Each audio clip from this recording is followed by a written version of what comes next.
10 in moving from the UK to Abu Dhabi. You've been asking us many questions, so we're going to answer them the best way we can. Exactly, week 10, so we're going to use the last 9 weeks worth of content to peel through a whole bunch of questions. There's been loads actually, they've been quite interesting ones. And for someone that has never lived here or wants to move here, there's some really interesting questions that hopefully when answered will serve you well. So stay tuned for more content. We're going to keep it real. Yeah, keep it real. Yeah, no fluff. No fluff. Right, ciao.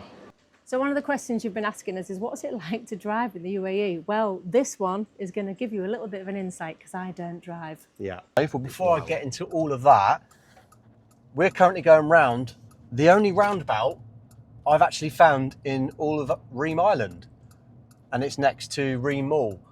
Otherwise, roundabouts are very seldom seen. One thing that's very common here, which is weird, even weirder than the one roundabout we found, is you can do U-turns. So after a traffic light, it's really common, unless you're a lorry or an Arctic, to do a U-turn. Here's a U-turn. Look at that, way! It's like being back at Hull Fair on the waltzers. I love it. So one of the questions we've been asked wasn't about roundabouts or U-turns. It was just simply, what's it like to drive? And how can I put this politely? It takes some adjustment, let's say, because common, certainly from the UK, common courtesies of letting thy neighbour pass or letting somebody out of a space or just waiting a bit isn't really the done thing here. I won't say they're rude drivers. I would say they are confidently assertive. Let's leave it there.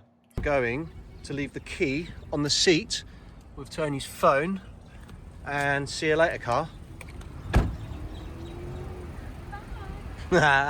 Love it.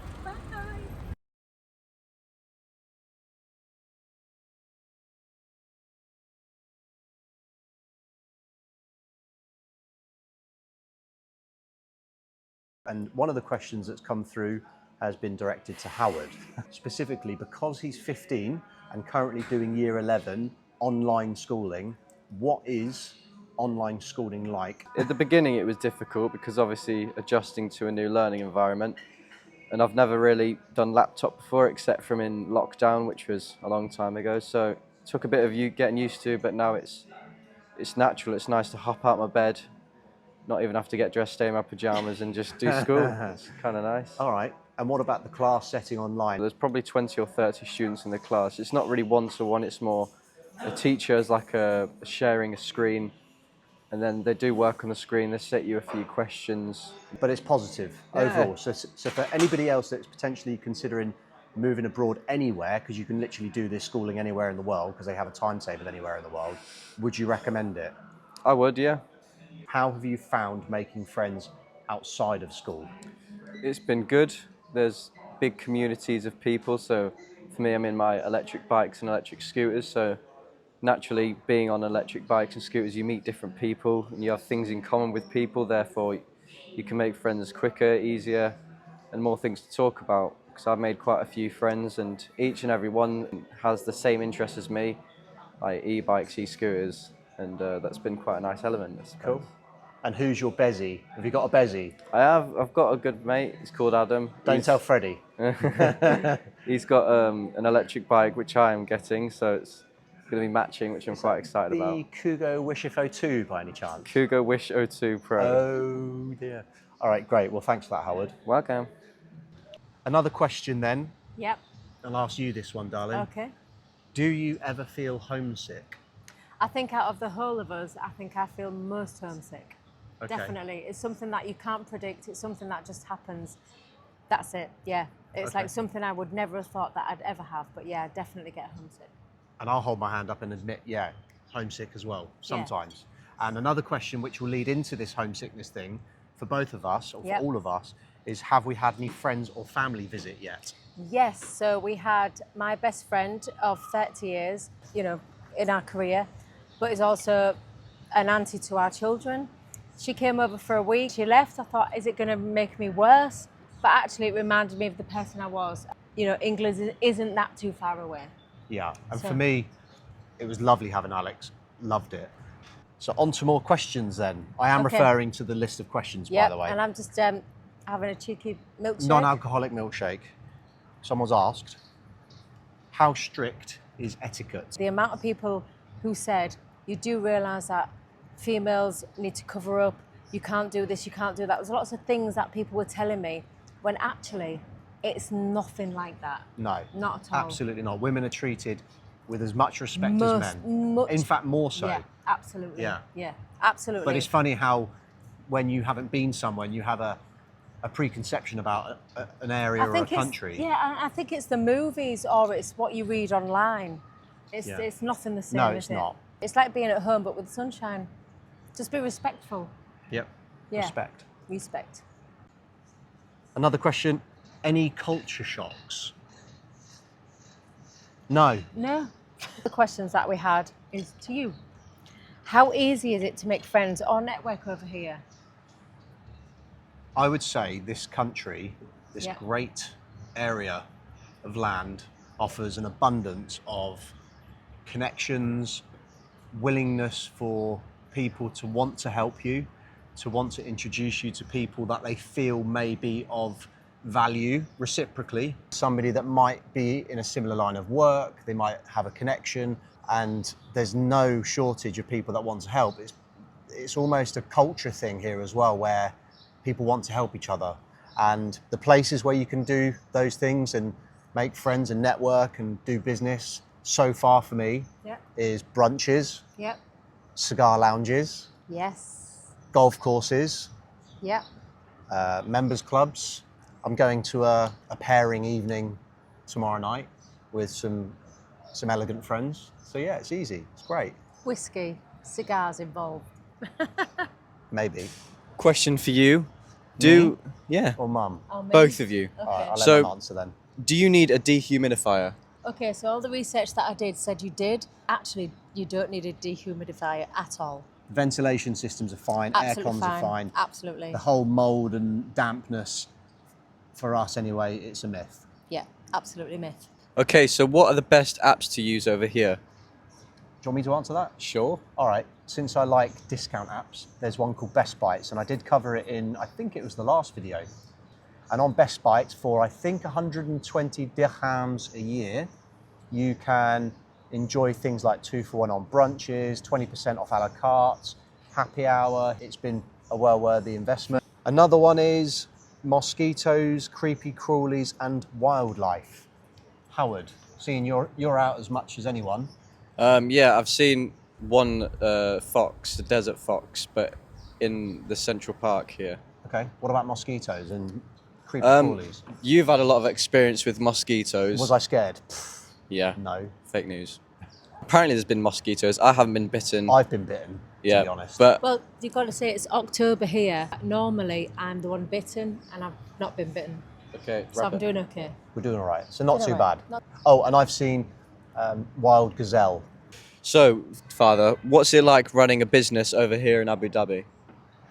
It's pretty much no different to how I was running things back in the UK. So when you've got a business that's well systemized and set up, I can be kind of top level. So really nothing's changed. I'm still as active and I'm still as in contact. The only difference being now is that people that I work with get emails from me, if they're based in the UK, 3 hours before they're awake, because I'm 3 hours ahead.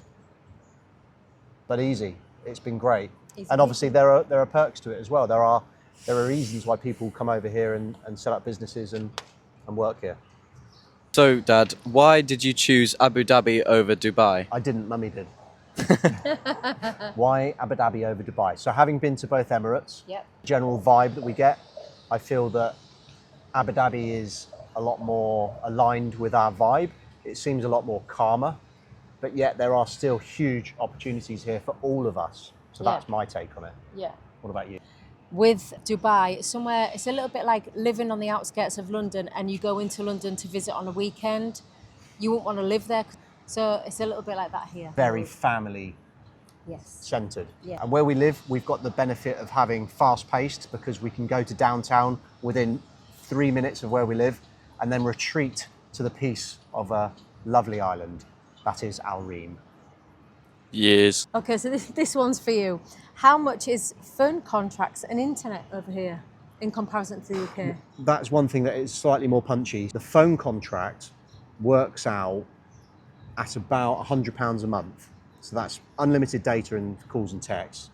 And I get a bunch of calls back to the UK, but it's about £100 a month, which is twice what it is in the UK. So that's expensive. Internet is probably on par. We're with Do, and that costs about £50 or £60 a month. So translates to 250, 300 dirhams. Yeah. Well, here we go. Are clothes and shoes more expensive, young Okay, lady? anywhere that is for expats, it's probably a little bit on par and a little bit more expensive. But if you go downtown and go locally, it's cheaper. Downtown. It's cheaper. Yeah, and there's so many shops here. Yeah. Over in the Galleria Mall, you've got Louis Vuitton, Chanel, Gucci, all of that stuff, which I Jessica hate. Parker. And equally go across to downtown and you've got You've got your Primani British equivalents. Exactly. Okay, Father, so why don't you give away your relocation guide for free? Because I'm tight. No, the reason is it literally took me hours and hours and hours to put this 58-page, 40-something thousand word document together. The stuff in there is going to be so valuable that it will save you time and money, and there are actual discount links to providers we've worked with, which will far outweigh the cost of the guide. And I've said it before, if this guide was available for me when I was looking to move, I would have paid the money without hesitation. It's a no-brainer. If you're serious, it's a no-brainer. Absolutely. It's a little bit like let somebody else make the mistakes that you don't have to. Yeah, one of them is the dog mistake, 17,000 dirhams. You've already had that for free in one of the other videos. If you're not serious about moving here, then don't download my guide. If you are, download it. Okay, the next question is something that I was inquiring about before we moved over, and it's what did you do with your UK home? Well, we still have our UK home, but that wasn't originally the plan. So we put our house on the market early this year. It sold very quickly. It was sold subject to contract. And then their buyer pulled out, so the chain broke. We hung out a bit more. They found another buyer, the same buyer. So it's still sold subject to contract. Yep. Their second buyer pulled out. We gave another month's grace of keeping it sold subject to contract in the hope they would find somebody else. They didn't. So where we are now, the house is still on the market for sale, and that is still the intention. However, given the state of financial and political affairs, let's say back in the UK, the housing market Is on pause. is a bit on pause at the Yes. minute. So we have a plan B and a plan C. Plan B will be just rent it out, which isn't ideal. Plan C is to turn it into like a high-end Airbnb. The ideal solution would be sell the house, because the money that we can create putting that into property over here will far outweigh the appreciation of what we could get for our primary residence back in the UK. And that's a wrap. Tune in for next week for more content.